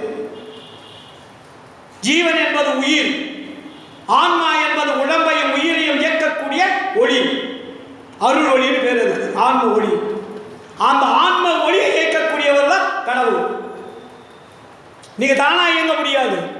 உங்களுக்கு ஒரு எனர்ஜி வந்துகிட்டே இருக்கு பொழுதுனைக்கும், உங்க கண்ணுக்கு தெரியாது. இல்லை நீங்க தன்னை தனியாக போறீங்க வரீங்களே தானே, உடம்புக்கும் அந்த பூமிக்கு உடம்புக்கு ஏதாவது உயர் இருக்கா? எவ்வளவு பெரிய ஒரு பாடி இது, எவ்வளவு பெரிய ஆற்றல் மிகுந்த பாடி. இந்த உடம்புக்குள்ள என்ன நடந்து கொண்டு இருக்கிறது சிந்திச்சோமா? நம்ம உடம்பு தான் சார் தோளால் மூடப்பட்டு இருக்கிறது. எத்தனை அவயங்கள், எத்தனை ஆக்ஷன் பண்றதுக்கு என்னென்ன மாதிரி பிட்டிங், எத்தனை கனெக்ஷன். நம்ம உடம்பை நாம் பார்க்கவில்லை, நம் உடம்பில் இருக்கக்கூடிய அதிசயங்களை நாம் நினைக்கவில்லை. நாம் புறத்திலே இருக்கக்கூடிய தத்துவங்களை நீங்கள் நினைத்துக் கொண்டிருக்கிறீர்கள்.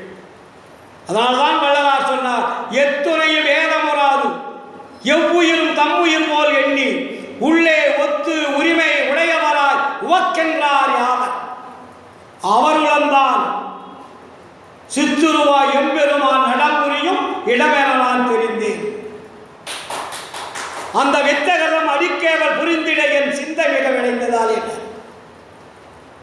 கடவுள் எங்கே இருக்கிறார் காட்டு என்று கேட்டால் வள்ளலார் பதில் சொல்கிறார், எத்துணையும் வேதமுறாது எவ்வுயிரும் தம்முயிர் போல் எண்ணி உள்ளே ஒத்து உரிமை உடையவராய் உவக்கென்றார் யாவர் அவருளந்தான் எம்பெருமான் சித்துருவாய் எம்பெருமான் நடம்புரியும் இடமெனவார் தெரிந்தேன்.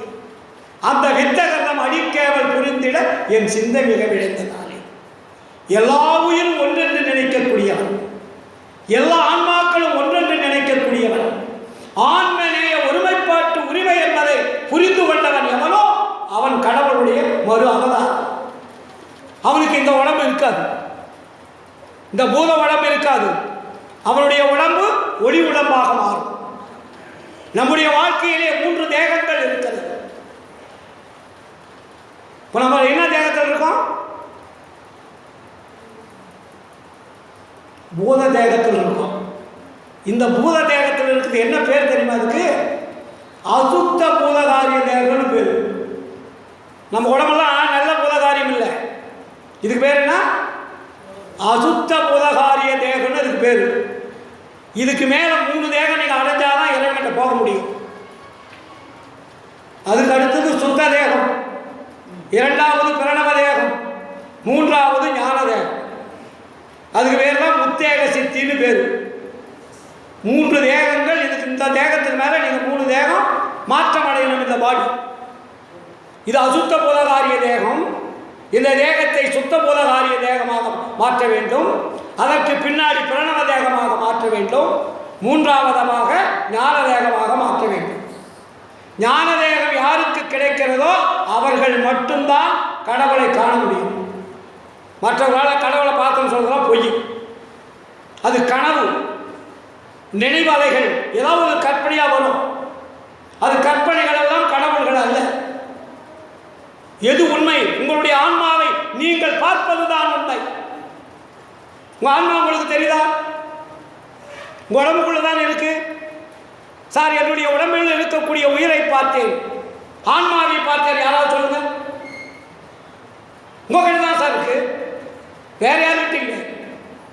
உங்கள் மனதை பார்த்தேன்னு சொல்லுங்க, உங்கள் புத்தியை பார்த்தேன்னு சொல்லுங்க, உங்கள் அகங்காரத்தை பார்த்தேன்னு சொல்லுங்க, சித்தத்தை பார்த்தேன்னு சொல்லுங்க. எல்லாம் இருக்குது, பாடிக்குள்ளே இருக்குது.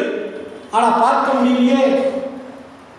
அறிவு இருக்கு, பார்க்க முடியல. செயல்பாடுகள் தான் தெரியுது.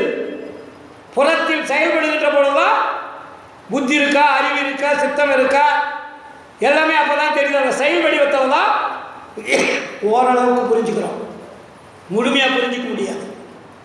அப்போ இறைவனை பார்க்க வேண்டிய தருணம் எப்போ வரும்? உங்களுடைய ஆன்மாவை நீங்கள் பார்த்தால் இறைவனை பார்க்கலாம். உங்களுடைய ஆன்மாவை நீங்கள் பார்க்காத இருக்கின்ற வரையில் இறைவன் கண்ணுக்கு புலப்பட மாட்டார். இதைத்தான் வள்ளலார் சொன்னார். என்ன சொல்றாரு? நரை திரை பிணி முப்பரியா நல்ல உடம்பினரே நற்புலத்தார் என அறியின் நானிலத்தி நீவிர் உயர் குலம் என்றும் தாழ்ந்த குலம் என்றும் வகுக்கின்றேன், 2 குலமும் ஆண்டிட காண்கின்றேன், புறையுறும் குலங்களெல்லாம் புடுக்குலம் என்றறிந்தேன். நீ உயர்ந்தவன் தாழ்ந்தவன் என்று சொல்லுகிறாய், உயர்ந்த குலம் தாழ்ந்த குலம் என்று சொல்லுகிறாய், சைவம் வைணவம் என்று சொல்லுகிறாய், மதங்களை சொல்லுகிறாய். கடைசியில் எல்லா நாடா சென்று போறீங்க. சாவரங்களாம் ஏன் குலத்தை பேசுறீங்க, சமயத்தை பேசுறீங்க, மதத்தை பேசுகிறீர்கள்? 2 குலமும் ஆண்டிட காண்கின்றேன். அப்ப என்ன நடக்குது? புறையுறும் குலக்களலாம் புழுக்குளம் என்றறிந்தேன். செத்து போய் தோண்டி பார்த்தா அங்க என்ன குளம் இருக்கு?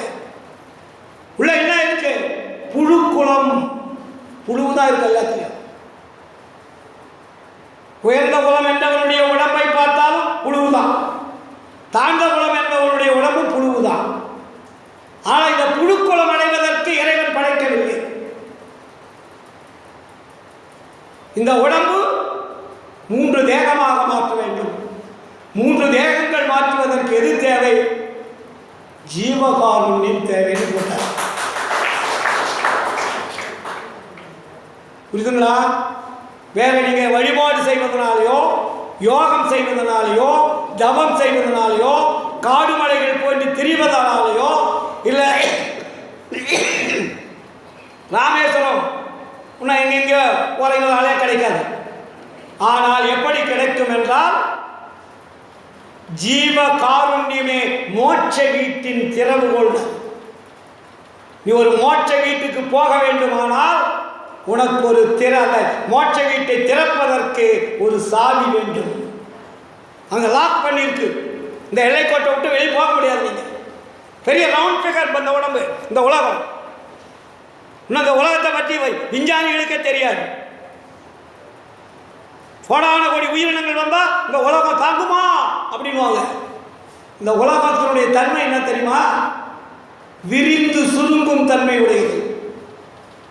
எவ்வளவு வந்தாலும் விரிந்து கொண்டே இருக்கும், எவ்வளவு குறைந்தாலும் குறைந்து கொண்டே இருக்கும். இதுக்கு என்ன சார் எக்ஸாம்பிள்? எக்ஸாம்பிள் வேண்டுமில்ல? இது அதான் கேட்டார் சென்னையில் ஒரு நண்பர், நீங்களும் அப்படி சொல்கிறீங்க, எங்களுடைய புராண இதிகாசங்கள்லாம் அப்படி சொல்லலையே, அண்டம் என்றால் அப்படி தானே இருக்கும், அது எப்படி விரிந்து சுருக்கும், இது என்ன அது புதிராக இருக்குன்னு கேட்டார். சின்ன எக்ஸாம்பிள், ஒரு தாய் கருவறை இருக்கிறது, ஒரு குழந்தை வருகின்ற பொழுது இடம் கொடுக்கிறது, 2 குழந்தை வருகின்ற பொழுது இடம் கொடுக்கிறது, 3 குழந்தை வருகின்ற பொழுதும் இடம் கொடுக்கிறது. ஒரு சில பெண்களுக்கு 5 குழந்தை 6 குழந்தை கூட பிறந்திருக்கு. எந்த பெண்ணாவது கருவறை குழந்தை தாங்க முடியாமல் கருவறை வெடித்தது என்று சொல்ல முடியுமா? இதுவரையில் கிடையாது. கருவறை எப்படி விரிந்து சுருங்கும் தன்மையுடையதோ அதே போல இந்த அண்டமானது விரிந்து சுருங்கும் தன்மையுடையது. சொன்ன உடனே அவர் புரிஞ்சுக்கிட்டார். எந்த தாயாவது ஒரு பெண்ணாவது 4 குழந்தை பிறக்க முடியல, ஆப்ரேஷன் எடுப்பான், வயிறு வெடிச்சதுன்னு சொல்ல முடியுமா? அத்தனையும் தாங்கக்கூடிய சக்தியை இறைவன் எல்லாருக்கும் கொடுத்திருக்கார். பெண்ணுக்குண்டான சக்தி பெண்களுக்கும், ஆணுக்குண்டான சக்தி ஆண்களுக்கும், ஆண்களுக்குண்டான அறிவு பெண்களுக்குண்டான அறிவு எல்லாமே சமபாகமாக இருக்கு. நம்ம சமயத்தில் என்ன சொன்னாங்க தெரியுங்களா? பெண்களுக்கு ஞானம் கிடையாதுங்கெல்லாம் ஒதுக்கி வச்சுட்டாங்க. ஞாபகமாக இருக்கு, பெண்களுக்கு ஞானம் கிடையாதுன்னு எழுதி வச்சிருக்காங்க. நிறைய கோயில்களில் பெண்களை உள்ள விட மாட்டாங்க மூலஸ்தானத்தில், புரியுதுங்களா? ஆம்பளை வேணா உள்ள போவாங்க. வள்ளலார் வந்தால் இதை உள்ளச்சார், ஆண்களுக்கும் பெண்களுக்கும் சமம் என்று முதலில் குரல் கொடுத்தவரே வள்ளலார் தான் உலகத்தில். இன்னைக்கு எல்லாம் பேசலாம், ஆண்களுக்கும் பெண்களுக்கும் சம உரிமை வேண்டும், பெண்களுக்கும் ஞானம் முதலிய யோகம் முதலிய சாதனங்களை சொல்லித்தர வேண்டும் எழுதினவர் வள்ளலார். இப்போ நீங்கள் பெண்கள்லாம் நீங்கள் சுதந்திரமாக இருக்குன்னா இந்த இவனுக்கு போட்ட சட்ட திட்டத்தால் நினச்சிக்காதீங்க.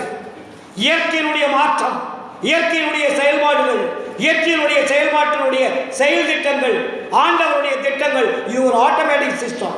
மனித குலத்தை மாற்ற முடியும், மனிதனால் எதையும் செய்ய முடியாது. உங்களுடைய குணத்தை மாற்றலாம், ஆனால் உங்களால் ஏதாவது முடியுமானா முடியாது. செயல்படுத்த வைக்கிறவன் யார்? ஆண்டவன். ஈரோடு கதிர்வேலை பேச வைக்கிறவன் யார்? இங்கே நான் பேசவில்லை, இறைவன் என்னை பேச வைக்கிறார். நான் யார்? எனக்கென ஒரு ஞான உணர்வு ஏது. நான் ஒரு பெரிய படித்தவன் அல்ல, நான் ஒரு பெரிய ஒரு டாக்டரேட் வாங்கினவன் அல்ல, சிம்பிள் 8வது படித்தவன் தான். என்னுடைய தொழில் தைய தொழில் தான், நிறைய பேருக்கு தெரியாது. அப்போ நான் தேடுகிறேன், சமயங்களை தேடுகிறேன், மதங்களில் தேடுகிறேன், இலக்கண இலக்கியங்களை தேடுகிறேன், புராண இதிகாசங்களை தேடுகிறேன். விடை கிடைக்கவில்லை.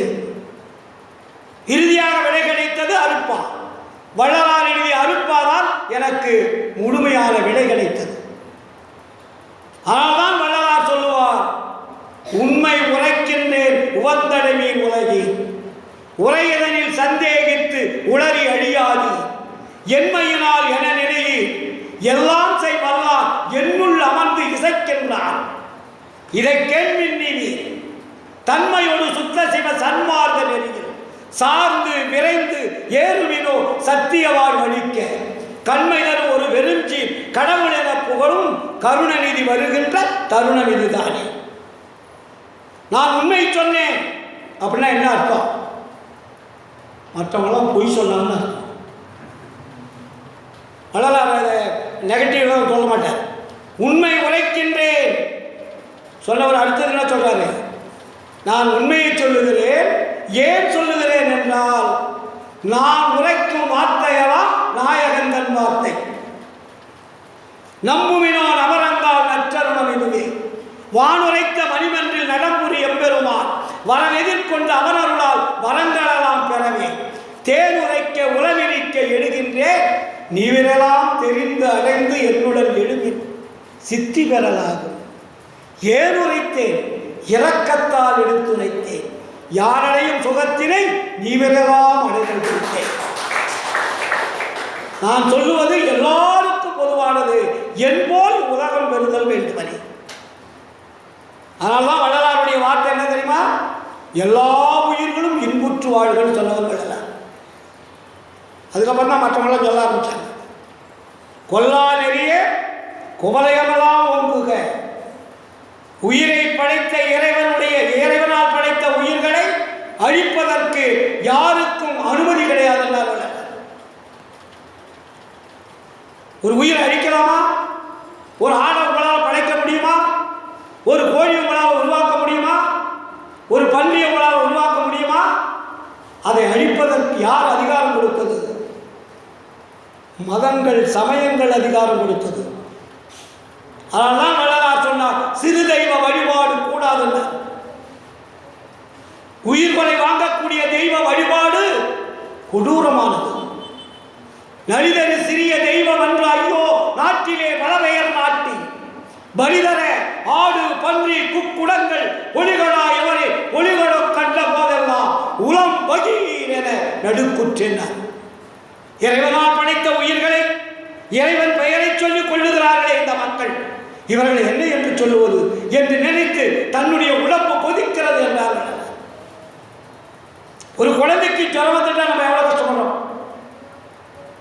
ஒரு முள்ளை ஏறிட்டா எவ்வளவு கஷ்டப்படுறோம்? ஒரு உயிரை கண்ணுக்கு முன்னாடி துடி துடிக்க வெட்டி அதை மாமிசத்தை தின்றீங்களே, மனிதர்களா நீங்கள்? நினைத்து பார்க்க வேண்டும். ஏனென்றால் கொலை என்பது ஒரு கொடூரமானது. வள்ளுவரே சொன்னார் இல்லையா, தன்கூன் பெருகற்று பிரிது ஊன் உண்பார் எங்கனம் ஆளும் அருள்னார். திருவள்ளுவர் சொன்னார கேட்டமா? 2 அதிகாரம் போட்டார்.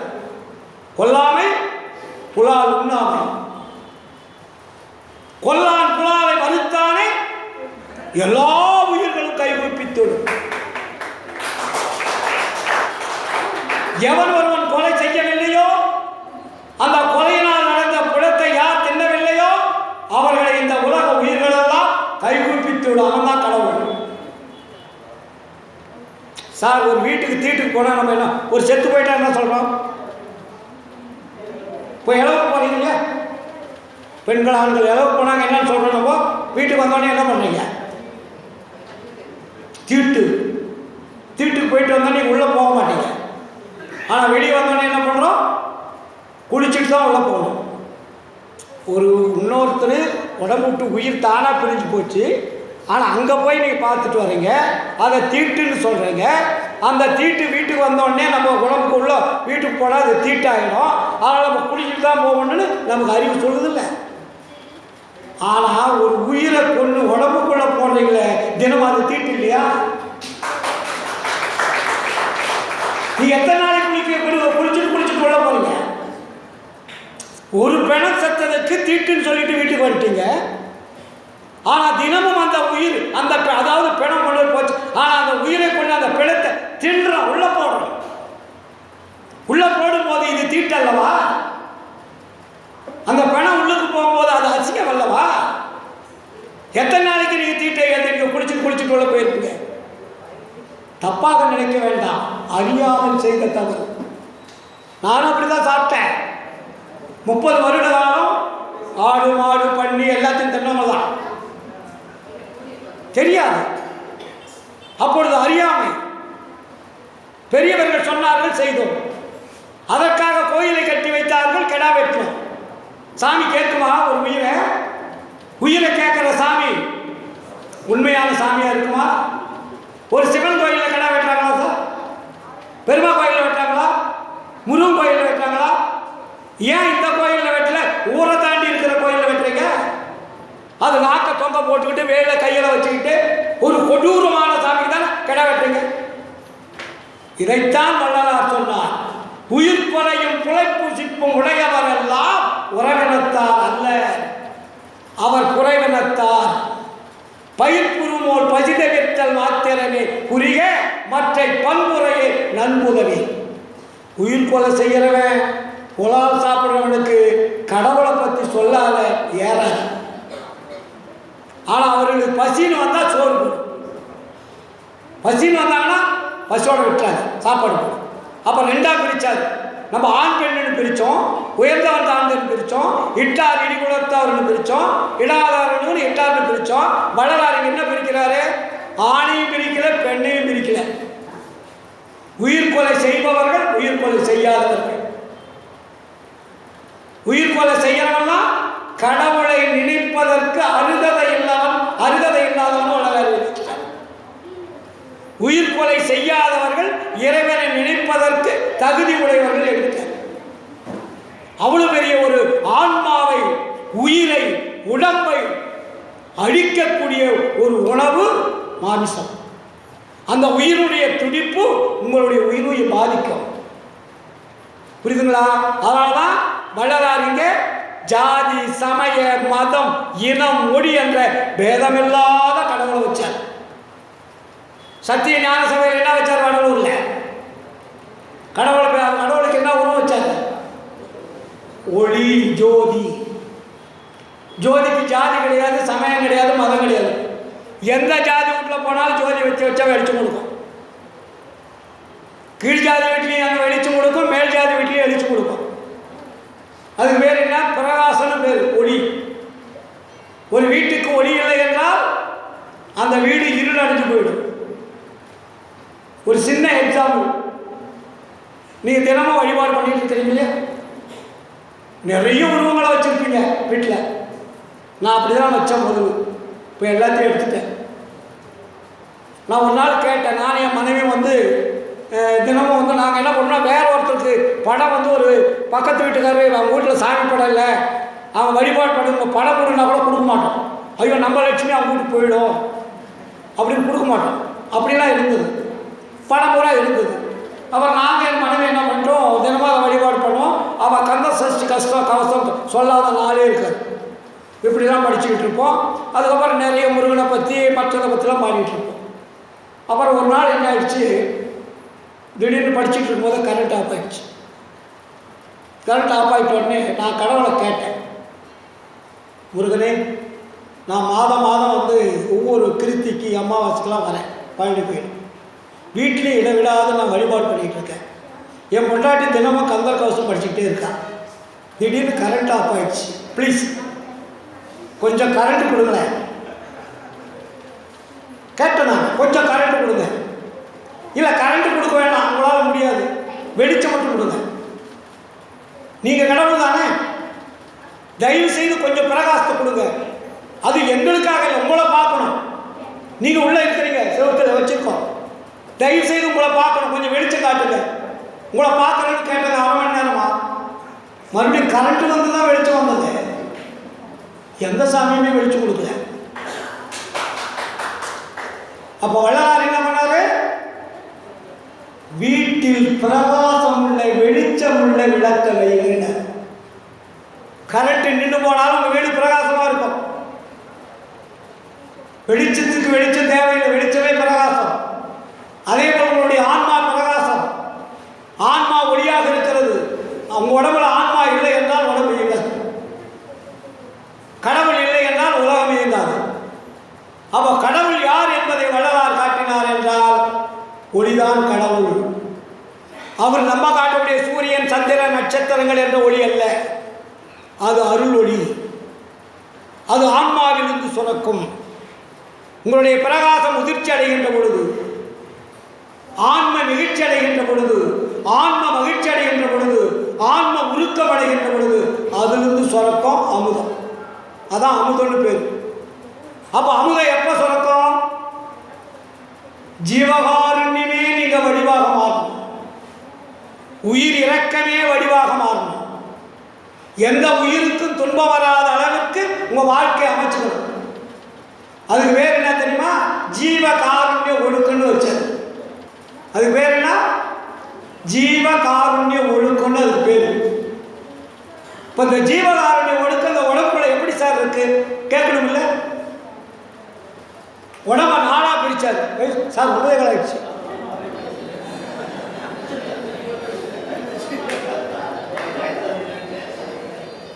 இன்னொரு நாளைக்கு வச்சுக்கலாம்.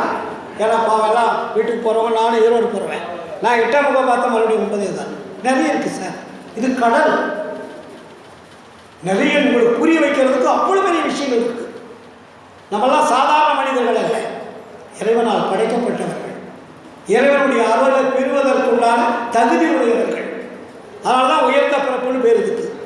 அதனால் நீங்கள் என்ன பண்ணுறீங்க, உங்களுடைய துன்பங்கள் எதுவாக இருந்தாலும் சரி, எவ்வளவு பெரிய கஷ்டம் உங்கள் வீட்டுக்கு வந்தாலும் சரி, நீங்கள் மற்றவர்களுக்கு உருப்பிடி சாதமாவது கொடுப்பதற்கு பழகுங்கள். அடுத்தது, எந்த நேரமும் இடைவிடாது உங்கள் வீட்டில் விளக்கேற்றுங்கள். ஒரு ஒரு துன்பம், பெரிய துன்பம், தீராத துன்பம் வருதுன்னு வச்சுங்க, தினமும் உங்கள் வீட்டில் விளக்கேற்றி அதை மட்டும் முன்னாடி உட்காந்து வழிபாடு பண்ணுங்க. ஒரு 3 மாதத்தில் அந்த துன்பம் போகலன்னா நான் பேச விட்டுறேன். ஆன்ம உருக்கத்தோட, உள் உணர்வோட, அருட்பெருஞ்சோதி தான் என்னுடைய தந்தை தாய் என்ற உணர்வோட நீங்க அந்த ஜோதி ஏற்றணும். அதனாலதான் வள்ளலார் சொல்லுவாரு, தாயாகி தந்தையுமாய் தாங்குகின்ற தெய்வம், தன்னை நிகர் இல்லாத தனித்தலைமை தெய்வம், வாயார வாழ்த்துகின்றோர் மனத்தமர்ந்த தெய்வம், மலரடியின் சென்னி விசை வாய்த்தல் தெய்வம், சேயாக இறைவனர்க்கும் தெய்வம், அதே தெய்வம் அதே தெய்வம்.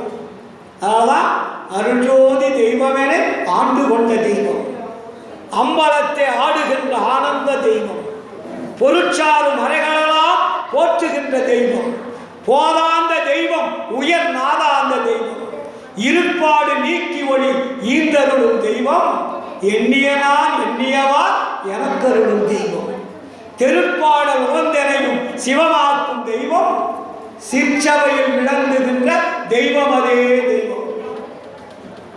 எங்க இருக்கு சிற்சபை?